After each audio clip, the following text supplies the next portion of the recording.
Trevor was tossing from side to side, feeling uneasy and restless as the events of last week kept playing like a tape recorder in his mind. That innocence in Zach's eye and look of concern he showed towards Trevor. The way when Zach adored him even when he bullied him. Oh, I made fun of Zach in front of the whole college. I almost got Zach drowned in the pool, and as a bonus, ripped off his swimming trunks, exposing Zach fully naked in the pool. The way he called Zach names, teased him, the times he laughed when Zach bursted into tears, the times when he and his friends targeted the rugby ball or football towards Zach whenever he happened to pass by. But Zach never kept a grudge against Trevor. Maybe Trevor did take advantage of this innocent boy's situation. But now, things began to change. Trevor's body was heating, mind was racing, heart pumping as if a criminal caught red-handed. With a drop of sweat dripping down his armpits, Trevor threw off the blanket over himself and sat upright on his bed while clenching his fist. He cursed Zach. Why did that dork of a Zach have to say such things? Why him? The day's events flashed before Trevor as he recalled what had happened. Just hours back, the Saturday of a mid-December evening, Zach was sitting beneath a tree in the park, alongside the freshly watered canopies. While the park was full of enthusiastic kids and their parents, either on the swings and rides or chattering about Christmas and everything, Trevor happened to be there along with his friends as they all were departing from a rugby match.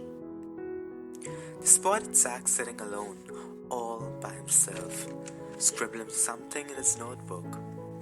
And as usual, Trevor and his friends tag-teamed him, teasing and making fun of him, when all of a sudden, one of the boys grabbed the book in which Zach was scribbling.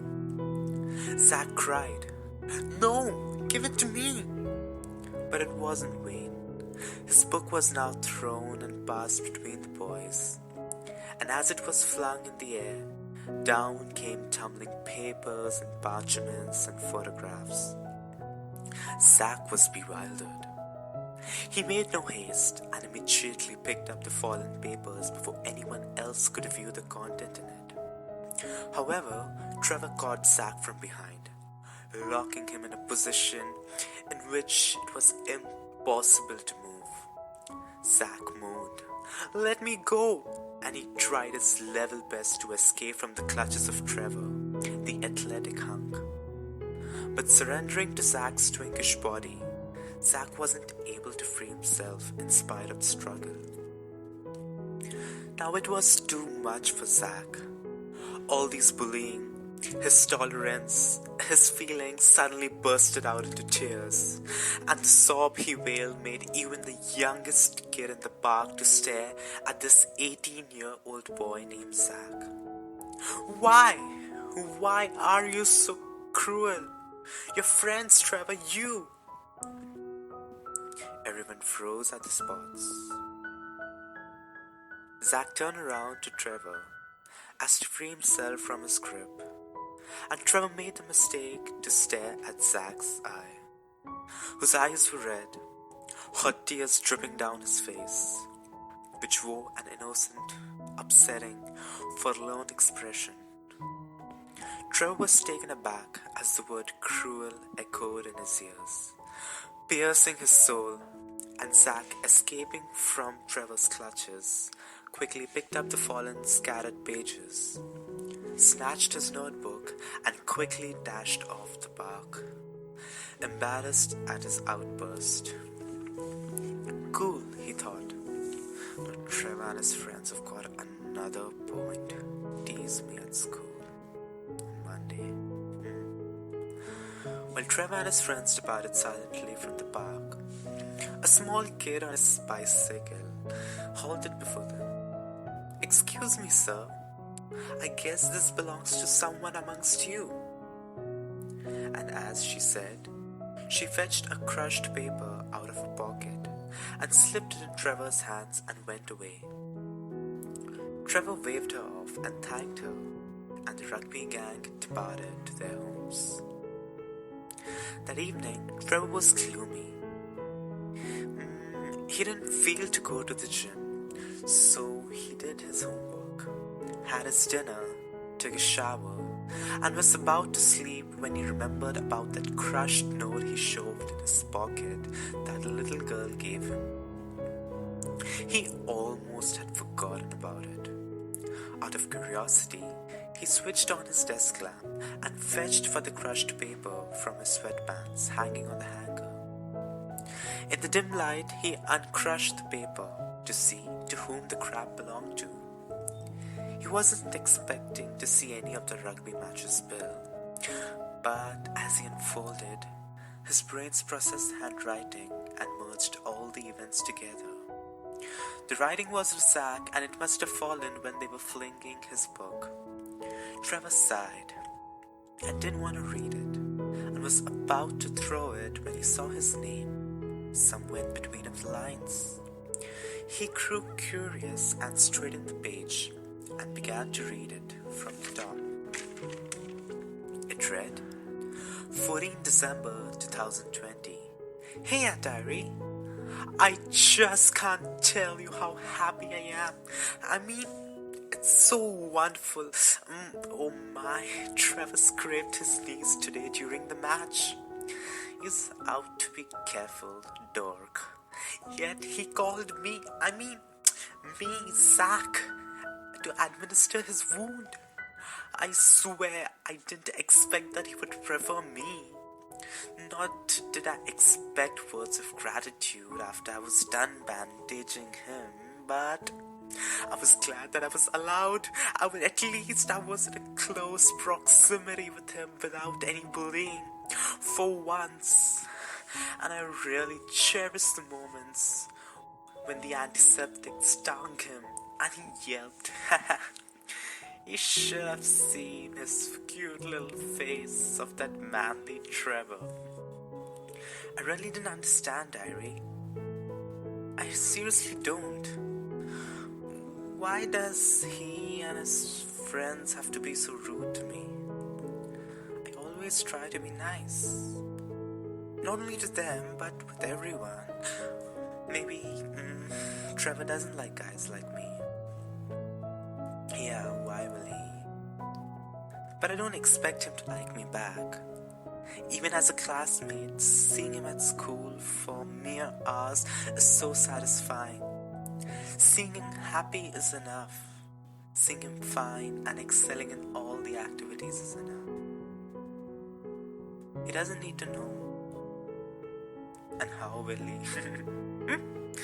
Only you know about my feelings. How much I'm obsessed with him.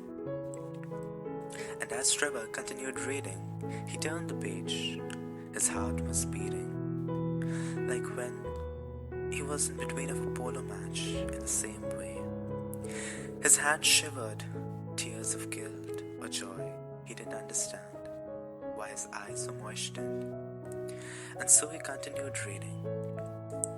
Anyway, Diary, as I've told you yesterday itself, I can't fool myself anymore.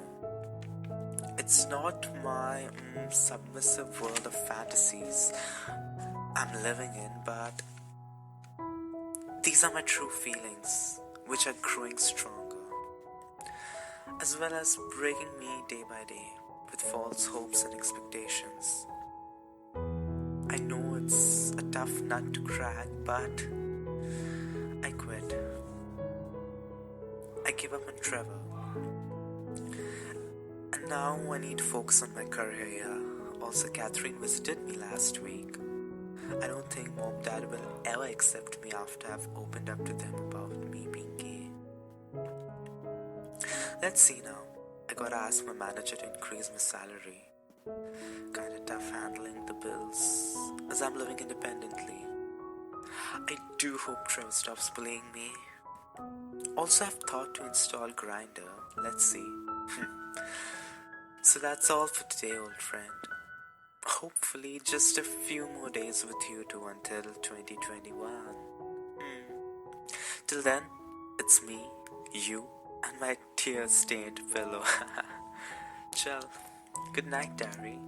Sign, Zach. Trevor didn't know how to feel that moment as he grasped his breath and held the diary note to his chest. Sympathy? Guilt? A criminal repenting? Or a bully?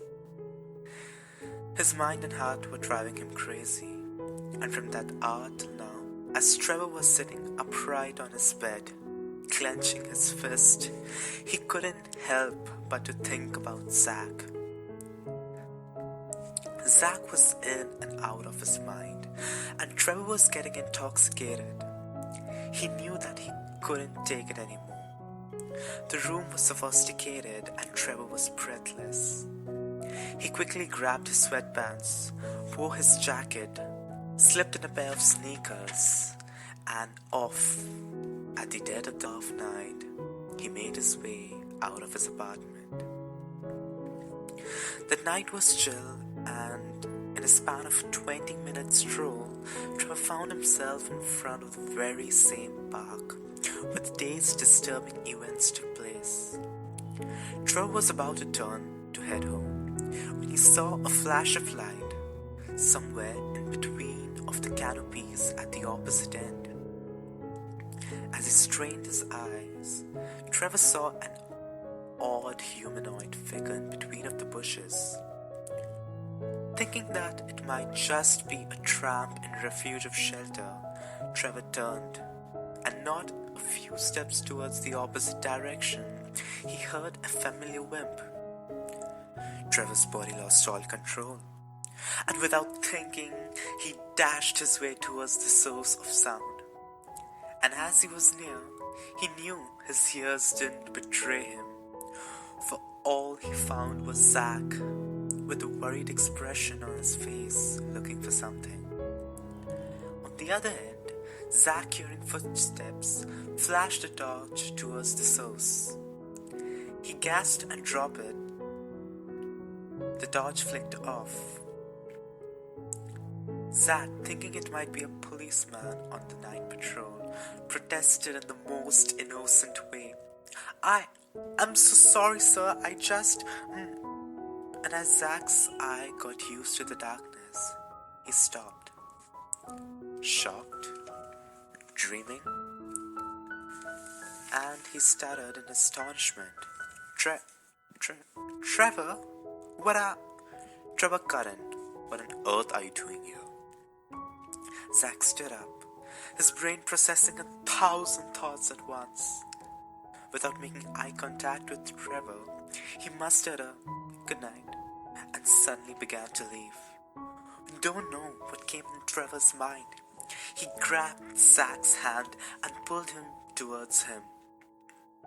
Not so easy, my boy. Zach froze, out of shock, or halfly out of amazement.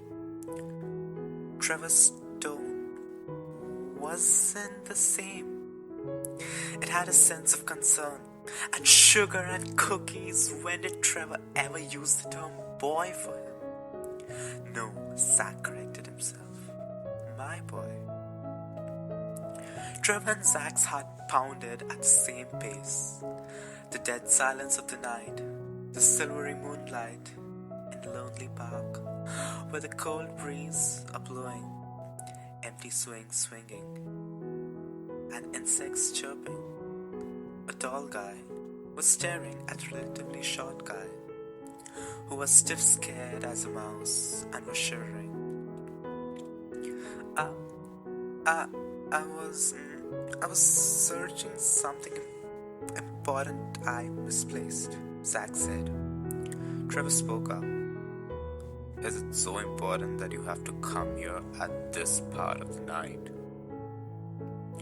Zach was taken aback. No, he reminded himself. I'm already over Trevor. And then, Zach spoke with much more confidence. "What brings you here?" Now it was Trevor's turn to be taken aback. He was shocked. When did this scaredy cat even back answer him? And so confidently? Wow. Trevor was certainly amazed, but he spoke up. "Don't act smart, Zach." "Oh, I'm not," cut in Zach. Trevor was pissed off on Zach's behalf, and yet enjoyed this mouse retorting so confidently. However, Trevor's grip on Zach grew firm. He moved closer, leaning into Zach's personal space, and whispered to Zach in the ear, "Don't you dare to speak to me again like that, Zach." Zach shivered with pride, as Trevor's grip was too tight. Zach lamented, Trevor, it hurts. Please, release me." Trevor gave Zach a gentle shove and loosened his grip. "Now that's better," he said, and continued. "So what's with that important thing you lost? Maybe I can help you." Trevor said with a smirk, knowing exactly why Zach was here for. The thought of Trevor finding the note and reading it would cause a catastrophe, thought Zach. Trevor will surely make a scene at college. Zach quickly replied, "No, it's nothing so important," as he bent down to pick up his torch, and also Zach continued as he hoisted himself up. It's getting late." Zach rambled his words. Mom, Dad will lock the door, or if they won't find me in and my..." Trevor was now completely aware of the scenario, and he placed his fingers on Zach's lip and shushed him. Shh. As for Zach, this action caused a funny, fuzzy feeling.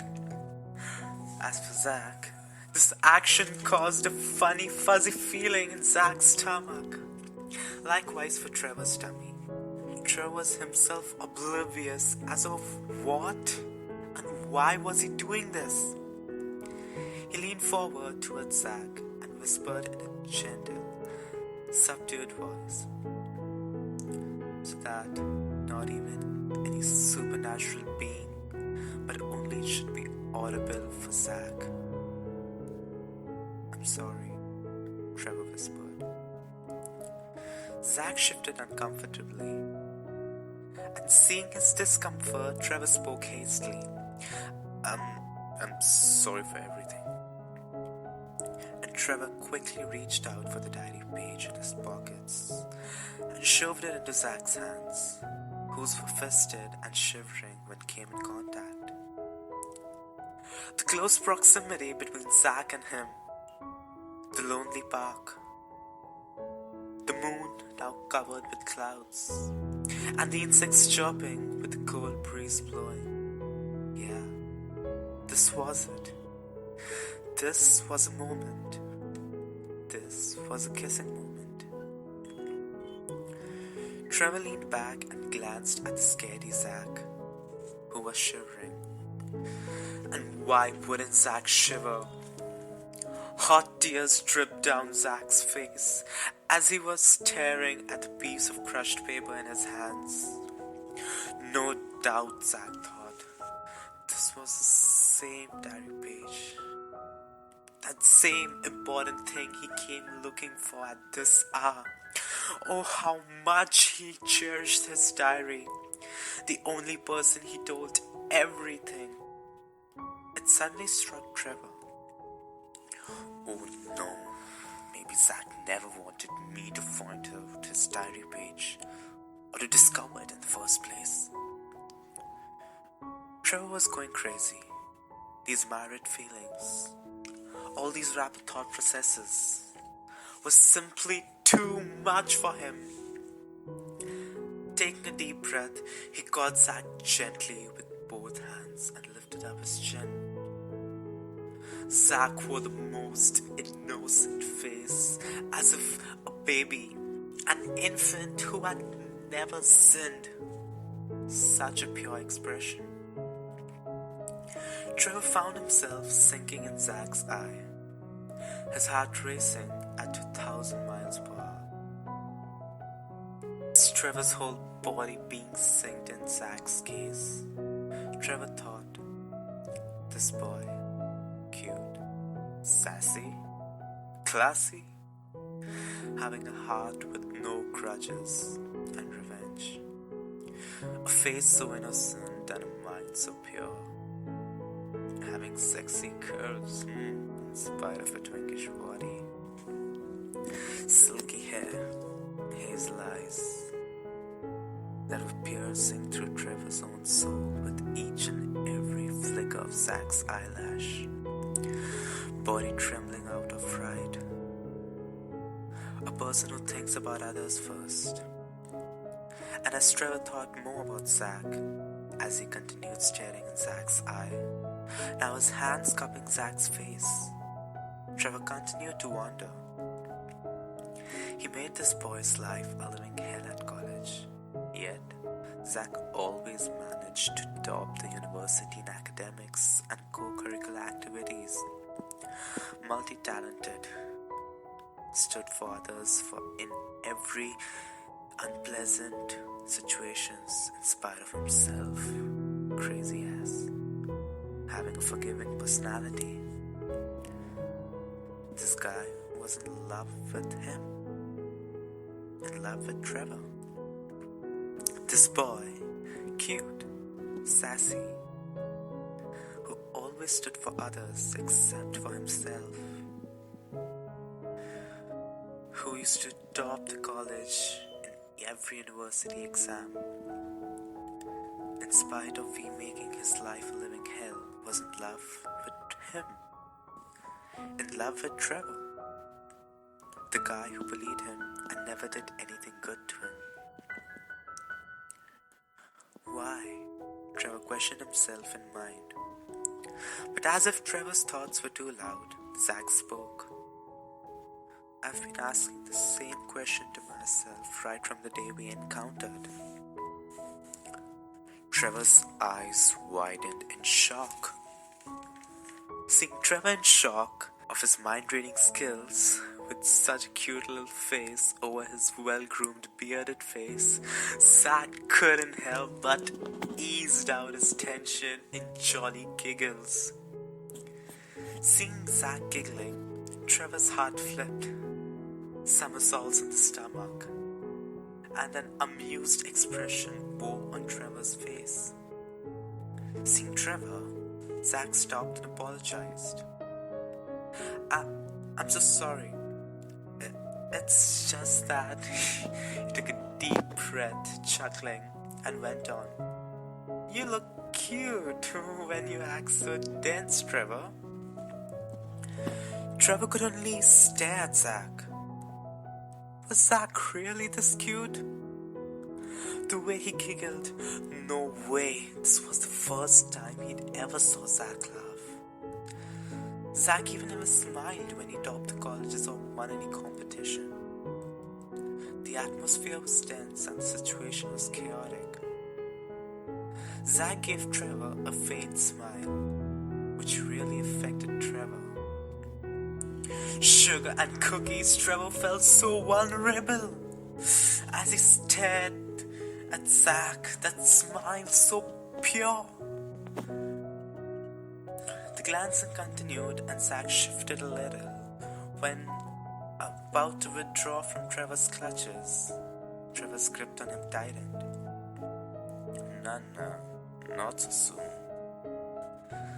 Zach heard the firmness in Trevor's voice.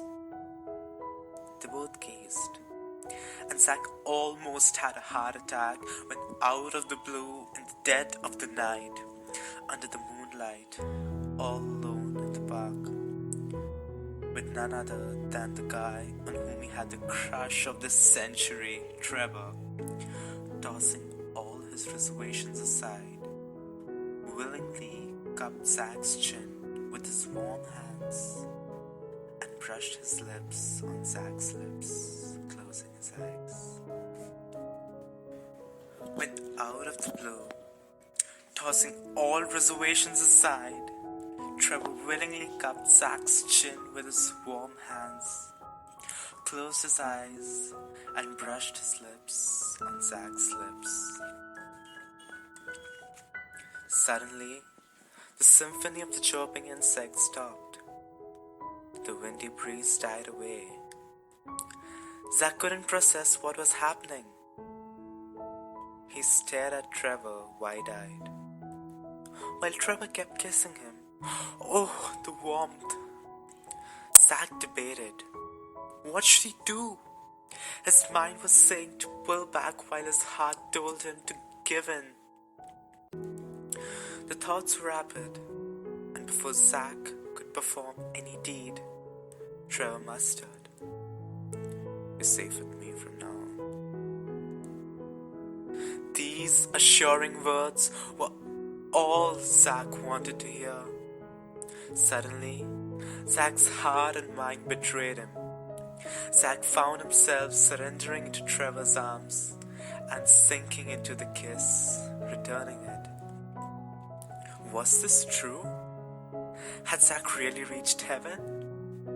Since a year he had been obsessing over Trevor, living in a world full of fantasy, and now here he was kissing the boy of his dreams. Suddenly, he remembered the lyrics from the song of High School Musical.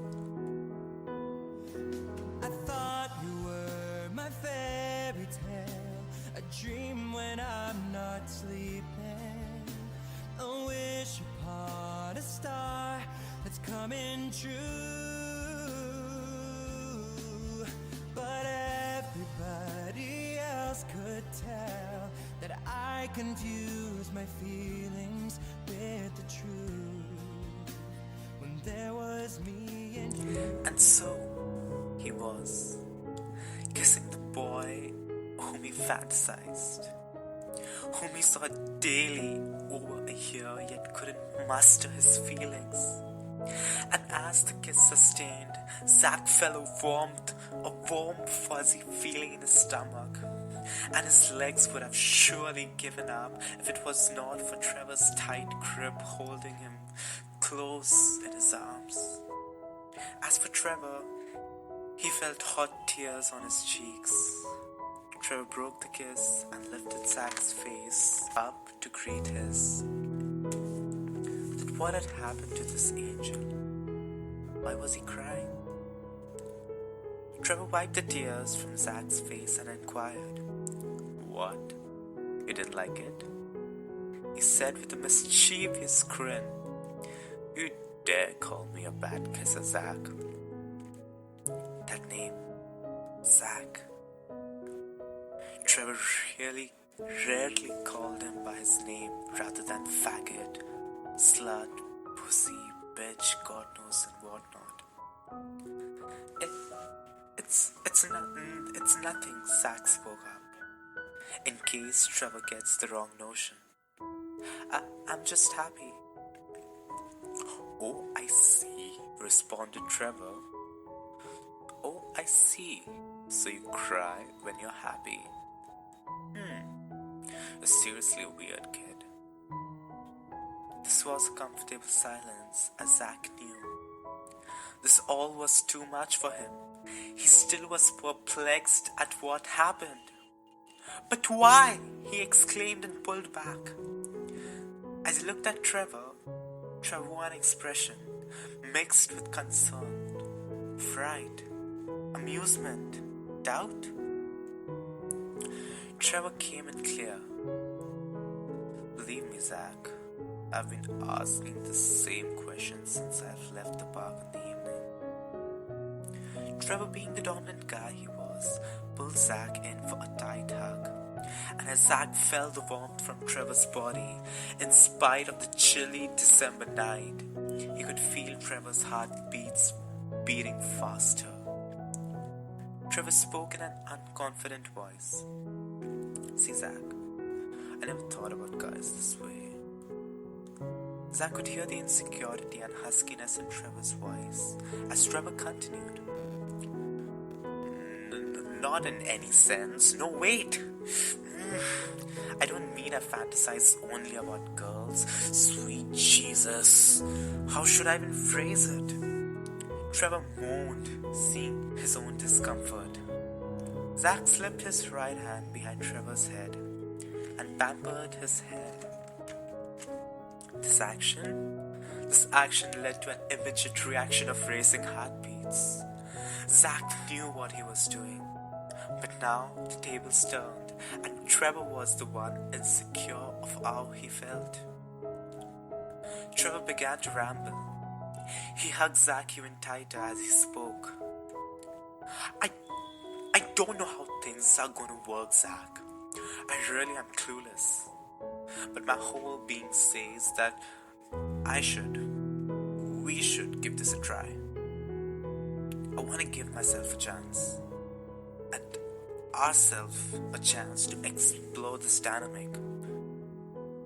He pulled Zack forward, whose cheeks were tinted red and face was pink.